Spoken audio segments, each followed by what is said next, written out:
Imagine driving through a city where no one is actually driving. No horns, no brake light oceans. Every intersection gliding like clockwork, every vehicle weaving through streets in choreographed fluidity, as if the whole city is alive, thinking and steering itself. This isn't a sci-fi render. It's already being engineered in Mostar, Songdo, Singapore, and soon in your city, where algorithms orchestrate motion the way a conductor leads an orchestra. Here, AI, IoT, and sensor-rich infrastructure merge into a single urban brain that anticipates traffic before it exists and reroutes cars like packets of data. In this world, rush hour becomes a historical artifact. Autonomous vehicles don't compete. They cooperate. Parking lots turn into parks. And every minute we use or lose to gridlock flows back into our lives as time, the most renewable resource we never learned to protect. But there's a twist. Building a traffic-free city is less about teaching cars to drive themselves and more about teaching cities how to think. What kind of intelligence can manage millions of moving parts without chaos? And what happens to the people inside a city when the city itself becomes a driver? Every city planner knows the numbers, but they still sting. In the U.S. alone, traffic congestion costs more than $70 billion a year. That's billions of hours and gallons of fuel evaporating into nothing. London loses nearly £4 billion annually to idling cars. Boston drivers waste 164 hours per year just sitting still. On the safest day in recorded history, 100 people will die on U.S. roads. And globally, urban residents spend more time staring at brake lights than they do on vacation. The human cost is invisible but crippling. Stress, pollution, lost family time, and air thick with exhaust. Between 15 and 30% of urban land has been sacrificed to one paradoxical use: parking the machines that trap us in place. Cities built for movement have become monuments to immobility. And the root cause isn't cars. It's humans driving separately. Millions of uncoordinated micro-decisions. Every hesitation, impulse lane change, and missed turn signal create friction that spreads like waves through urban systems. When you scale human behavior to megacity size, chaos is inevitable. Enter the idea that flips a century of urban assumptions. Remove the driver, not the car. Replace reflex with computation. Turn millions of isolated decisions into one coordinated intelligence managing flow at planetary scale. It sounds impossibly complex until you realize cities already run on data, power grids, water systems, and finance networks. Adding mobility to that matrix is just the next evolution. But how do we actually teach a city to drive itself without turning it into a surveillance machine? That's where the deep tech story begins, inside the digital nervous system of the self-driving city. At the heart of the self-driving city is an idea so simple it feels radical. Treat transport like a network, not a chaos of cords. Instead of tens of thousands of drivers reacting in isolation, the city functions as a single coordinated machine, a digital organism with sensors for nerves and AI for instinct. Start with smart infrastructure. Roads no longer dumb slabs of concrete, but living surfaces wired with pressure and temperature sensors. They feed real-time data to edge computers buried beneath the asphalt and into the city's cloud brain. The old-fashioned red, yellow, green light becomes obsolete. Intersections respond conditions as they happen. When a rainstorm hits or a route clogs, the timing changes instantly, or disappears altogether as vehicles negotiate digitally and flow through each other's paths without ever stopping. That coordination is powered by V2X communication, vehicle-to-everything networks operating in microseconds.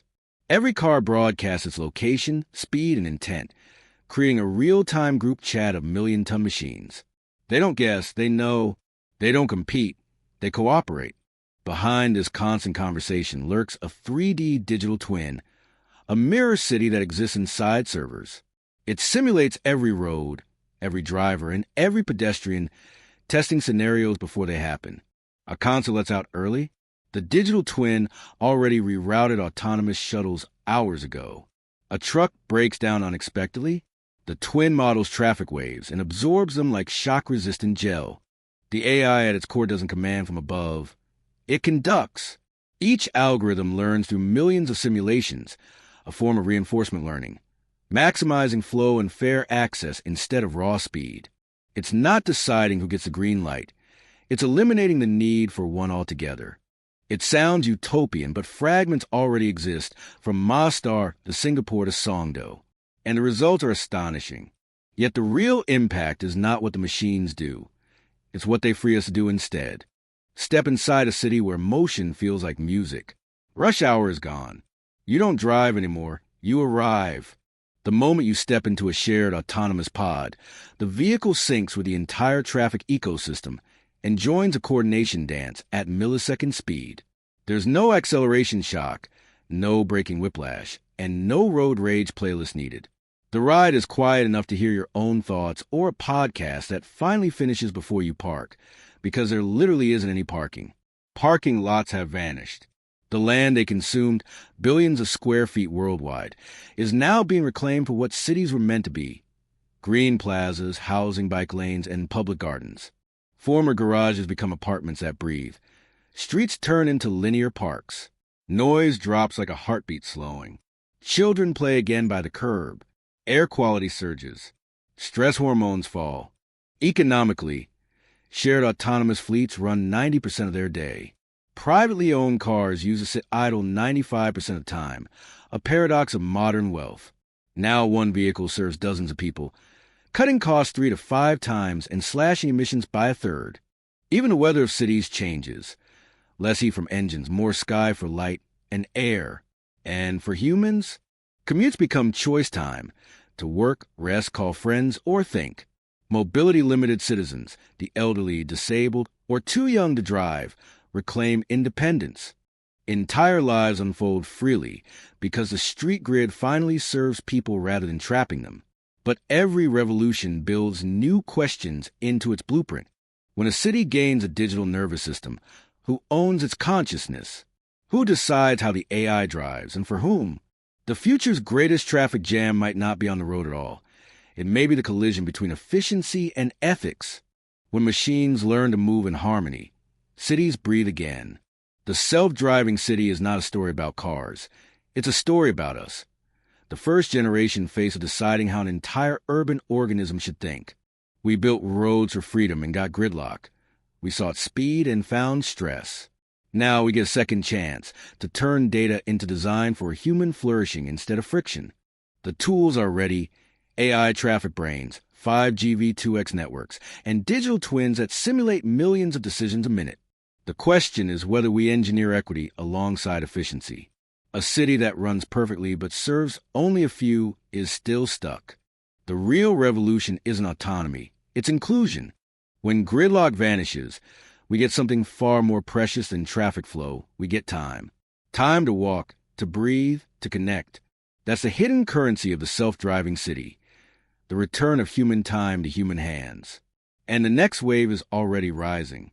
In our upcoming Urban Pulse Innovate episode, we'll step into the digital twin revolution, how virtual cities predict the future before it happens. We'll see how the same simulation frameworks guiding traffic today are now being used to solve climate, housing, and energy crises before a single brick is laid. The cities of tomorrow aren't waiting to be built. They're already learning. The only question is, will we learn fast enough to guide them?